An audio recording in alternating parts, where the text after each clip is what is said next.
नमस्कार, मेरा नाम है जीशान कास्कर और आप देख रहे हैं द वायर।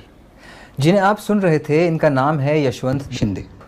यशवंत राष्ट्रीय स्वयंसेवक संघ यानी आरएसएस के पूर्व प्रचारक है और इन्होंने सनसनीखेज आरोप किए हैं कि आरएसएस से जुड़े लोग और ख़ास तौर पर राष्ट्रीय कार्यकारिणी के इंद्रेश कुमार ने देश भर में 2004 से लेकर 2008 तक कई बम ब्लास्ट की वारदातें प्लान की और अंजाम तक भी पहुंचाया।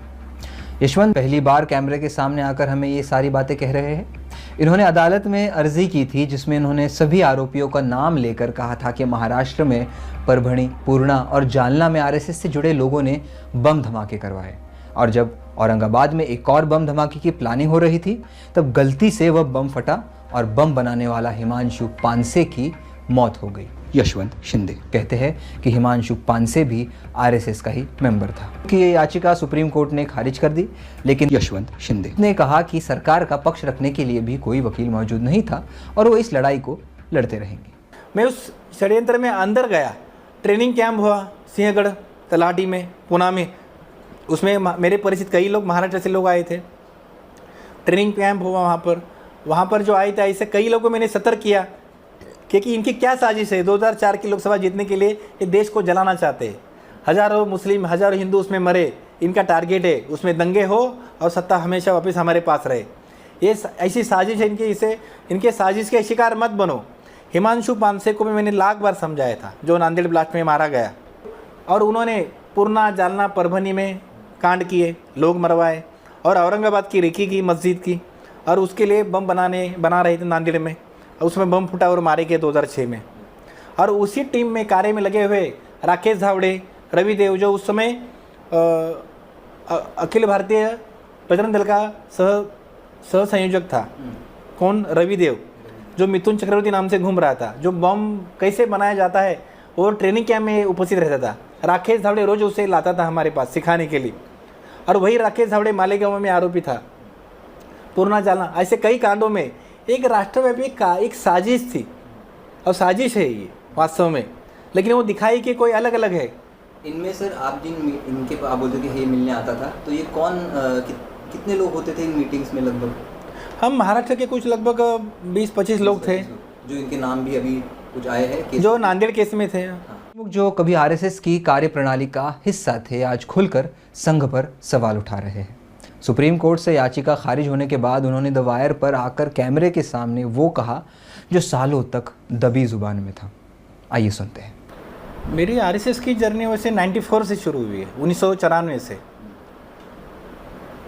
मैं तो ज़्यादा उम्र नहीं थी उस समय मेरी, जब जम्मू कश्मीर में काफ़ी हालात बिगड़े हुए थे और हिंदू मुस्लिम बहुत पैमाने पर मारे जा रहे थे। तो लाखों की तादाद में कश्मीरी हिंदुओं का पलायन हुआ दहशतवादी कृत्यों के कारण, और हज़ारों सैकड़ों हिंदू मारे गए। तो ये खबरें मिलती रहती थी। साथ साथ में विश्व हिंदू परिषद से जुड़ गया उम्र के 16-17 साल में। तो उस दायरे में कई जानकारियाँ मिलती रही मुझे। उस समय तो मोबाइल थे नहीं, लेकिन संगठन के जरिए और अखबार के जरिए जो जानकारी मिलती थी उससे एक मेरी धारणा बन गई कि भाई हमें जाके वहाँ पे अपना काम करना चाहिए, दहशतवाद से लड़ना चाहिए। ऐसे मैंने अपनी मानसिकता बनाई, और ऐसा पूरी मानसिकता बनाकर मैं 1994-95 में जम्मू कश्मीर चला। इंद्रेश कुमार उस समय हिमगिरी प्रांत प्रचारक थे, हिमाचल जम्मू कश्मीर के, और फिर उनसे भेंट करा के दी। फिर मेरा संघ प्रवेश हुआ, मेरा प्राथमिक वर्ग हुआ, प्रथम हुआ, द्वितीय हुआ, और कई विषय मैंने काफ़ी साल संगठन के माध्यम से मैंने देश भर में कार्य किए। प्रथम और द्वितीय ये क्या होता है? प्रथम यानी संघ शिक्षा वर्ग होता है, 20 दिन के होते हैं, 30 दिन के होते हैं। ये एंट्री का टेस्ट तरीका। इसमें एक संगठन के जरिए संगठन क्या है और हिंदू समाज हमें क्या करना है, ऐसे बौद्धिक और शारीरिक विकास किया जाता है युवाओं का, और गिने चुने लोग उसमें लिए जाते हैं संगठन के दायरे के। मैं अगर मुंबई में ही रहता, मुंबई के बाहर नहीं आता, मैं भी आज अंधभक्त होता। मुंबई के बाहर आया, दुनिया देखी, संगठन देखा, टॉप लेवल तक काम किए, इसलिए मुझे पता चला कि वास्तव में क्या हो रहा है। ये तो देश के साथ, समाज के साथ, कार्यकर्ता, पदाधिकारी, समर्पित लोगों के साथ धोखाधड़ी हो रही है। अब 84 में जब ये लोग करारी हार मिलने के बाद कोमा में चले गए थे, क्या किया जाए, फिर उन्होंने अयोध्या का विषय निकाला, उसको जलाया, इतना जलाया कि 1989 के जो चुनाव लोकसभा उसमें इनको 82-84 सीटें आ गई, इनकी आंखें बड़ी हो गई, अरे ये तो लॉटरी है। फिर इसी को भुना के फिर कश्मीर विषय करा कि इन्होंने अटल बिहारी वाजपेयी को पंतप्रधान भी बनाया कई बार। उन्होंने खुलासा किया कि किस तरह के ट्रेनिंग कैंप लगाए जाते थे, किन लोगों ने उन्हें आयोजित किया और कैसे ये सारी कवायद एक बड़ी साजिश का। सेविंग्स हम सब करते हैं, बट लेट्स बी ऑनेस्ट, उससे सिर्फ पैसे बचते हैं, बढ़ते नहीं। That starts with investing. साजिश का हिस्सा लगने लगी। ये संघ, विश्व हिंदू परिषद, बजरंग दल और भाजपा में बैठे कुछ अत्यंत घिनौने मानसिकता के, विकृत मानसिकता के जो लोग हैं, उनकी ये साजिश थी। सिर्फ सत्ता के लिए। वास्तव में मुझे इंदिरा जी ने प्रस्ताव दिया था, जो नांदेड़ का जो ग्रुप में लेकर गया था 2000 के दरमियान, कहाँ पर, जम्मू कश्मीर, ट्रेनिंग देने के लिए विशेष। वहाँ पे सेना के जरिए आधुनिक हथियारों का प्रशिक्षण हुआ। तो इंदिरा जी ने उसके पश्चात हमको बोला कि आप इस ग्रुप को लेके पाकिस्तान पार चले जाओ, यानी पार जाके वहाँ के आम जो मुस्लिम हैं उसको मारो, कांड करो। वास्तव में क्या जो तय हुआ था ट्रेनिंग कैंप में, 2-3 दिन जो ट्रेनिंग हुई थी, रवि देव आता था, राकेश धावड़े, ये लोग मिल के आते थे, सिखाते थे सब कैसे बम बनाना। टाइमर बम था, घड़ी वाला होता है, जो कांटे से घूमकर एक जुड़ने से ब्लास्ट होता, हमने ऐसे ही सिखाया जाता था। फिर उसी ढंग से उन्होंने फिर जगह जगह पर उन्होंने कहाँ पर रखना है जहाँ पे मुस्लिम मारे जाए, ऐसा टारगेट उनको दिया गया। अब उन्होंने जाके कांड करवाए। ओके, तो मतलब ये जो, तो मैंने क्लियर, बस एक बार क्लियर मेरे के लिए कि ये जो बाद में मालेगांव वाले जो लोग थे और ये लोग ही अलग अलग ग्रुप है, ये जो पुरोहित वगैरह लोग थे, हाँ, ये ग्रुप और आपका ग्रुप, ये काम की सुरक्षा की दृष्टि से ऐसा किया जाता है वास्तव में। अच्छा, लेकिन है सब एक ही, सब है, ये हैंडल करने वाला संघ ही है ना, भाजपा ही है, इंद्रेश कुमार है, मिलिंद परांडे है, रवि देव, राकेश धावड़े, सबके लिंक है ना सभी से, क्योंकि ये काम की सुरक्षा होती है ताकि एक ही आदमी ग्राउंड ये मोहरे है, प्रज्ञा पुरोहित, राकेश धावड़े, जितने भी आरोपी हैं, ये वास्तव में कौन है, ये मोहरे है, ये मरते हैं अंदर, उनको कोई फर्क नहीं पड़ता। अभी थोड़े टाइम तो बचाएंगे, इनकी सरकार पलट जाएगी, कोई बचा नहीं पाएगा, इनको कोई फर्क नहीं पड़ता इनको। अभी इनका आक्रोश बढ़ गया, इसलिए इनको बचाया गया है। अगर नांदेड़ केस में क्यों नहीं सरकार अपील में गए? क्या हुआ कोर्ट में, ये भी बताइए। नहीं, अब ये जो अभी निकाल लगा 26/2006 का, तुरंत कोर्ट में गए सरकार। मालेगांव में क्यों नहीं गई, नांदेड़ में क्यों नहीं गई? यानी इसमें स्पष्ट होता है कि भाजपा के लोग न्याय व्यवस्था में हस्तक्षेप कर रहे हैं। यशवंत शिंदे के आरोप तो काफ़ी गंभीर है, लेकिन इन आरोपों को कहने में इन्हें 20 साल से ज़्यादा का वक्त क्यों लगा? क्या ये उनके खिलाफ भी संदेह निर्माण नहीं करता? हमें पत्रकार की हैसियत से ये सवाल पूछना भी लाजमी था। आइए देखते हैं इन्होंने इसका क्या जवाब दिया। इन्हें इतने साल के बाद इसलिए लगा क्योंकि जब मेरे सामने जब ये चित्र आते गए, इनकी गलत करतूतें, तो बम साजिश जो रची थी, तो इसको नाकाम तो किया मैंने अंदर के। अगर मैं खुल के विरोध करता अगर उस समय, तो मैं इनका शत्रु खड़ा होता। मेरे पीछे भी लगते, मुझे उसका फर्क नहीं पड़ता, मेरे पीछे वो आज भी मुझे लग सकते, मुझे उसका खौफ नहीं। मैं लेने देने की तैयारी रखता हूँ। मृत्यु को आज आए कल जाना ही है, घर में बैठे बाहर मृत्यु सब जगह है। मैंने उसके कारण नहीं, मुझे संगठन को बचाना था। 4 गलत लोगों के कारण लाखों लोगों ने अपना जीवन स्वाहा किया है इस संगठन के लिए।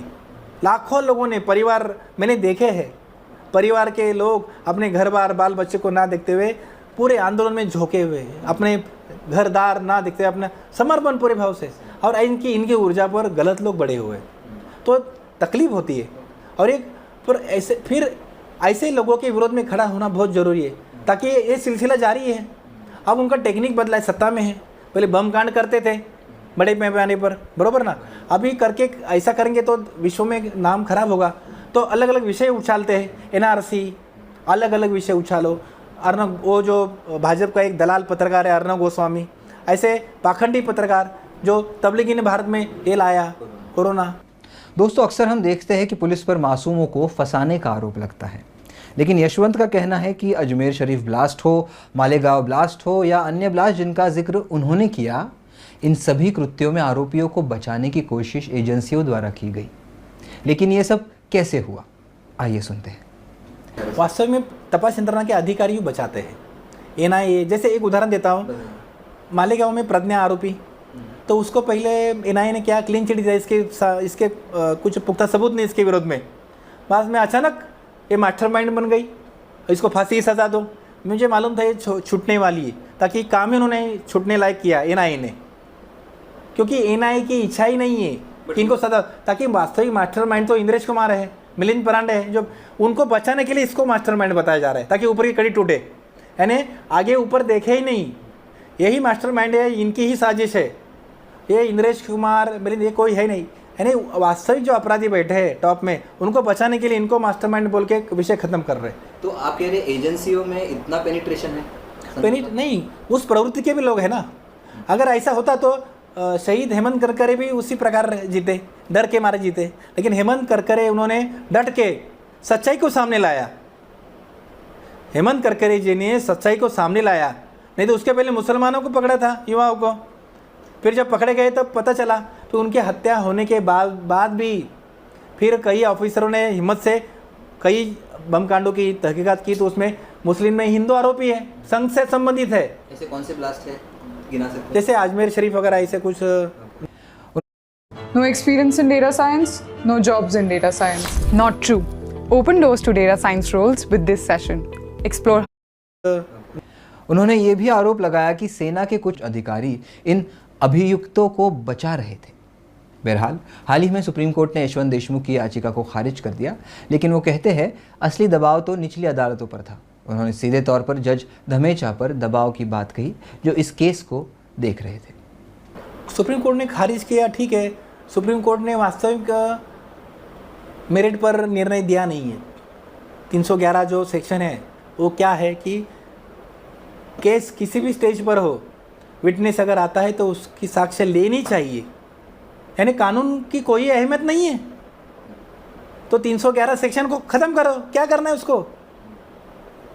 जैसे में धामेचा जज थे नांदेड़ में, जिनके पास ये पहले फाइल थी नांदेड़ ब्लास्ट की, और उन्होंने मेरे अर्जी को स्वीकार करके नोटिस दी सबको कि भाई इसका जवाब दो करके, तो सरकार के पेट में दर्द शुरू हुआ, तो उन्होंने मराठे नाम के दूसरे जज को नांदेड़ में लाके उनसे फाइल निकाल के उनको दिया और केस का निर्णय उल्टा कर दिया, ताकि धामेचा जज ने जब आखिरी जब तारीख थी उनके पास तो वो दबाव में थे। ये सेशंस की सेशन कोर्ट की बात नांदेड़ मैं खुला देखा, मैं उसके पहले ही तारीख थी, ढंग से काम चल रहा था उनका, और जब उन्होंने बोला नीचे गर्दन करके बात करते थे, मायूस चेहरा, एकदम दबाव में थे, बोल रहे थे अब ये अगले दूसरे कोर्ट में चलेगी तो मैं इस पर फैसला नहीं लूँगा, ये इनके, और एकदम दबाव में थे वो। फिर मराठे के पास गया और उन्हें दो खारिज कर दिया, वो भी अंदर अपने केबिन में जाके, हिम्मत नहीं सामने बैठ के देने की। ये हालात है। तो जो मराठे का जजमेंट है वो आज स्टैंड किया मतलब? हाँ जी। और मराठे ने आपके सामने जजमेंट नहीं? अंदर जाके अपने केबिन जाके अंदर आदमी भेज के बोला कि हमने आपका अर्जी को खारिज कर दिया, मांग को अस्वीकार किया करके। ये हालात है।